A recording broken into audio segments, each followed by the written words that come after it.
សួស្តីអ្នកទាំងអស់គ្នាចឹងវីដេអូនេះយើងនឹងនិយាយទៅលើការ hosting multiple website ចឹងដំបូងយើងមកបែប AWS របស់យើងមកហើយយើង connect remote website copy នេះមក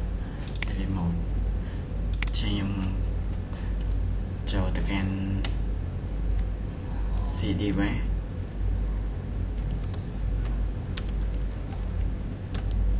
វាយកបីដើម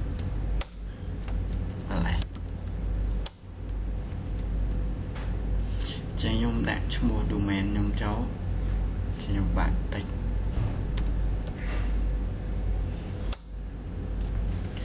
ដោយសារខ្ញុំអ្នក custom ហើយចឹងខ្ញុំដាក់វាយកមក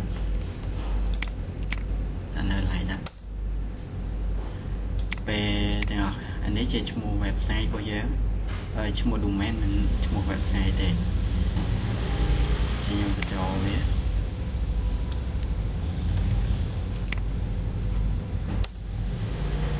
ខ្ញុំដាក់អស់ហើយចឹងខ្ញុំចង់បង្ហាញវាតើវាមាននៅនេះមានហើយចឹងខ្ញុំ change mode វាទៅ3ដើម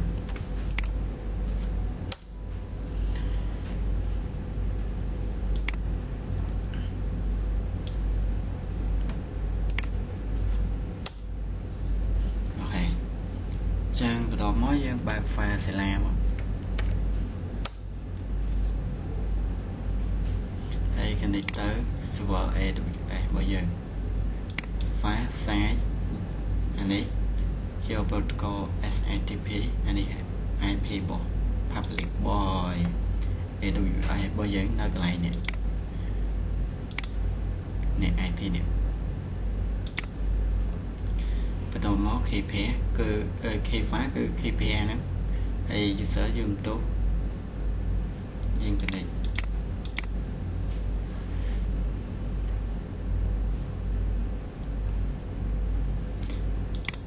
ខ្ញុំដាក់ click លើនេះចូលទៅកាន់ root វ៉ា W3 ដងនេះខ្ញុំឃើញឈ្មោះរបស់យើងមកមិញខ្ញុំ copy file website របស់ខ្ញុំចូល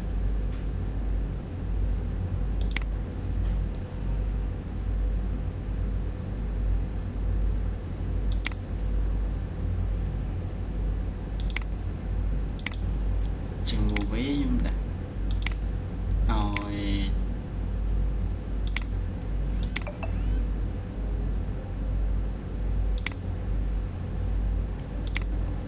movie ខ្ញុំដាក់ទៅលើ168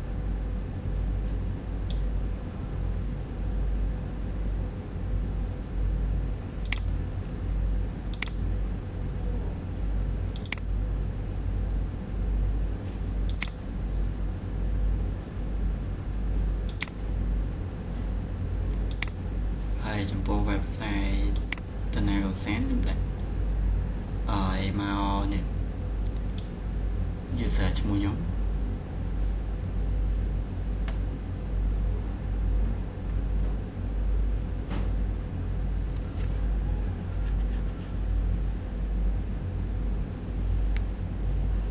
អូខេអញ្ចឹងការតែន server file យើង success អស់ហើយយើងចូលមកកាន់ AWS របស់យើងបន្តមកនេះ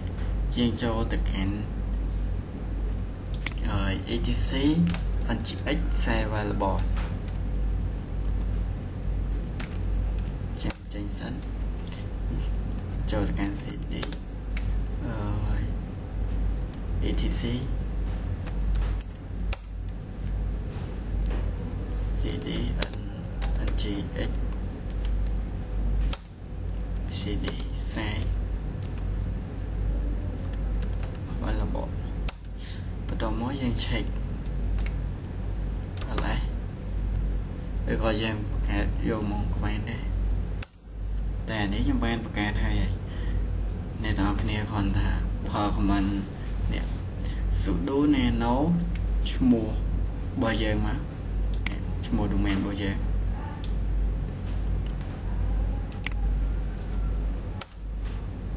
នេះហើយ copy code នេះ ចេញពី copy code ចេញពីនេះបោះគ្រូឲ្យគាត់មាន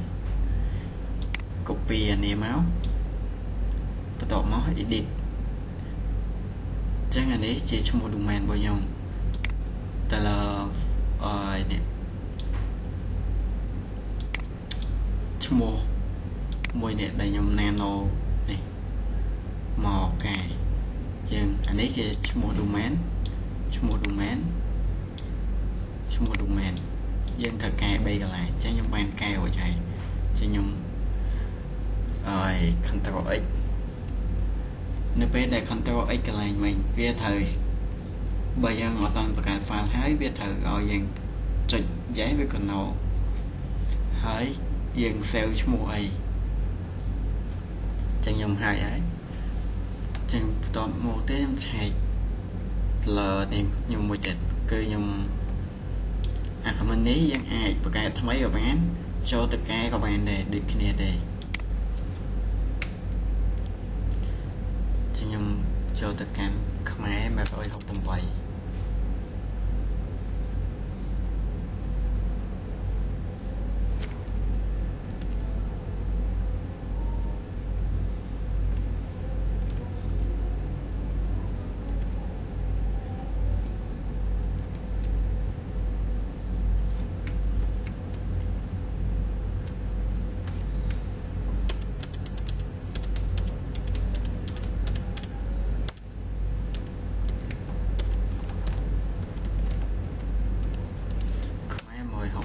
នេះខ្ញុំបានកែដូចគ្នាហើយ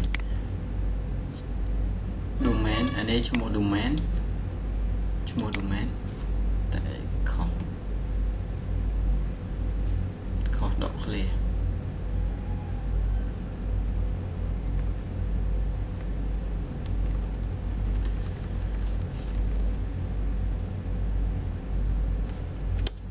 ចឹងខ្ញុំ control x មកវិញវានេះឲ្យ load ចង់ថា save file ហ្នឹងគឺអត់ចឹងយើងចុច yes ហើយ enter ឈ្មោះបន្ទាប់មកយើងទៅ set permission វានេះ permission វា change ownership វានៅក្នុងនេះយើងផាសមកព្រោះអានេះខ្ញុំកែហើយខ្ញុំផាសយកទេមួយទៀតបោះខ្មែរ168ផាដែរបន្ទាប់មកខ្ញុំទៅ enable switch បូវា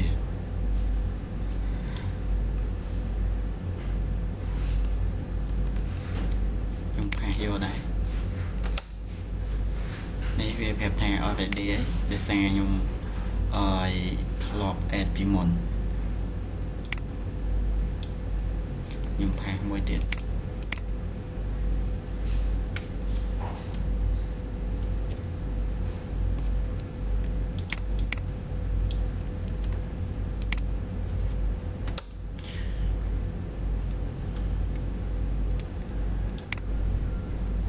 បើវា load command error fault អ្នកនរគ្នាទៅឆែកនេះនៅក្នុងនេះ sudo nano ឈ្មោះ domain របស់យើងមកហើយមើលនេះអាកូដប្រមាណនេះដោយសារ save ទៅពេលខ្លះវាអត់ជាប់ទេទៅ save ពីរដងចឹងខ្ញុំហើយខ្ញុំផលមិន sudo ngx.t ដើម្បីឆែកថាវា success អត់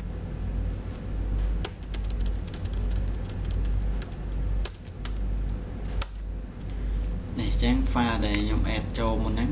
domain ហ្នឹង success ហើយបន្ទាប់មកខ្ញុំទៅ reset switch ngx ផលមិន sudo system controller reset ngx អូខេហើយខ្ញុំមកកាន់នេះ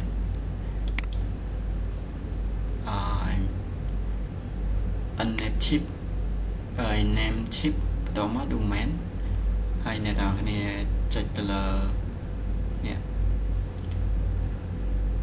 ចុចនេះមកនេះខ្ញុំ tới vừa mai ngồi không vậy muộn tới xe dùng ad hai chứ dùng hẹp bị lừa bịp ad bởi giờ chừng dần sợi mà default 27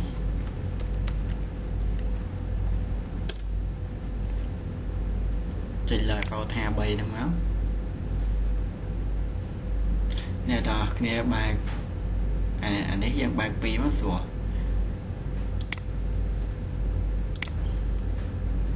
AWS tới EC2 mỗi nâng vào thả 7 mùi phổ dân tất cả của PIP bỏ server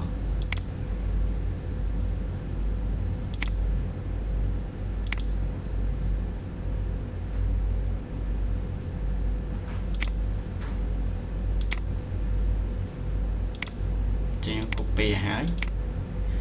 đó mới dân cho nè hotzone bắt đầu mới chụp nè create hotzone anh ấy example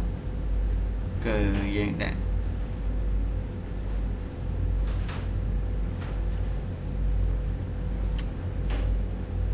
cho một domain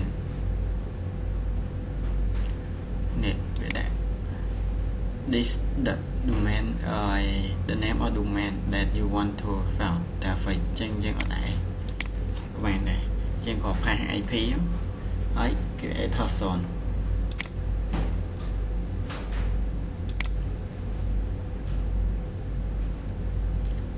nhung bạc ca tận này hai ban hotzone môi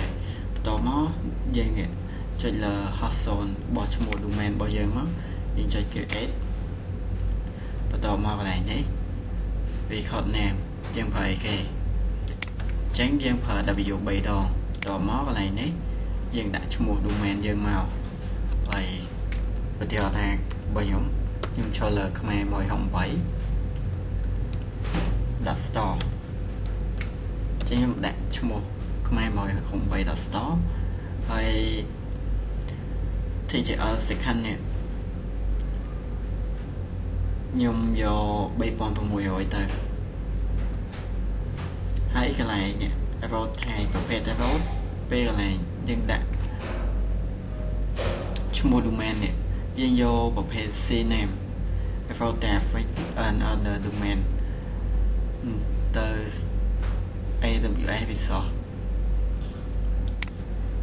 bắt đầu mất chơi create bên này create bán hai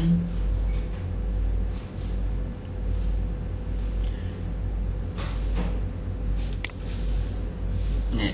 dân cho lời cho một bao giờ cho một domain đây dân bàn cả một nắng bắt đầu mất copy nè copy value là AWS một hạt là unnamed chip thì cho unnamed chip domain bắt đầu máu dân hồ biệt name server bắt đầu máu cho custom hay copy nè value bidin bỏ ai màu nè copy đi máu một hạt lại nè hạt này nè hạt từng buôn đi từng on nè chế điện ai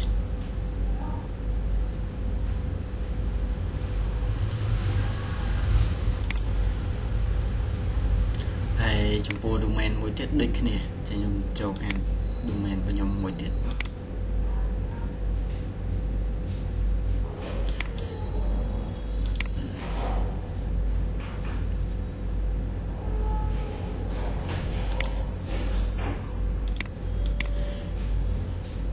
anh ấy có thua đôi mình đấy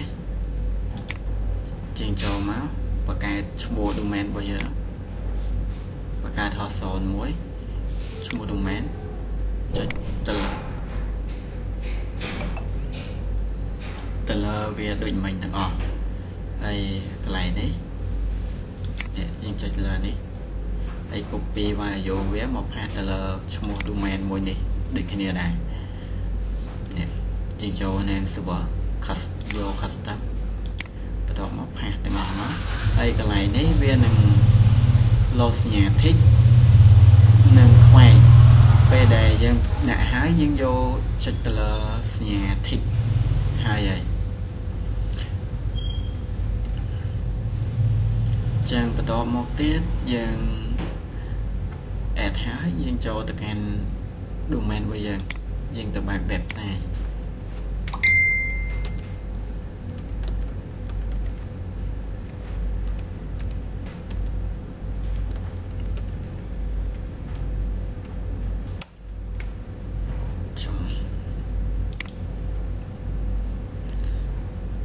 នេះចឹងវាចូលបានហើយ website ខ្ញុំដែរហើយខ្ញុំចូលទៅកាន់ website មួយទៀតគឺឈ្មោះ domain ខ្ញុំមួយទៀតនេះនៅក្នុងនេះវាមាន2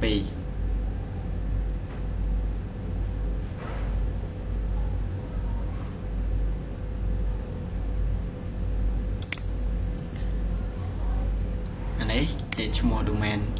ទី1អានេះទី2អញ្ចឹងខ្ញុំចូលទៅកាន់ទី2ខលវាយឈ្មោះ domain ហ្នឹងមកនេះអញ្ចឹងវា load ចេញហើយអញ្ចឹងបានន័យថា website របស់យើងhosting បានជោគជ័យហើយគឺ success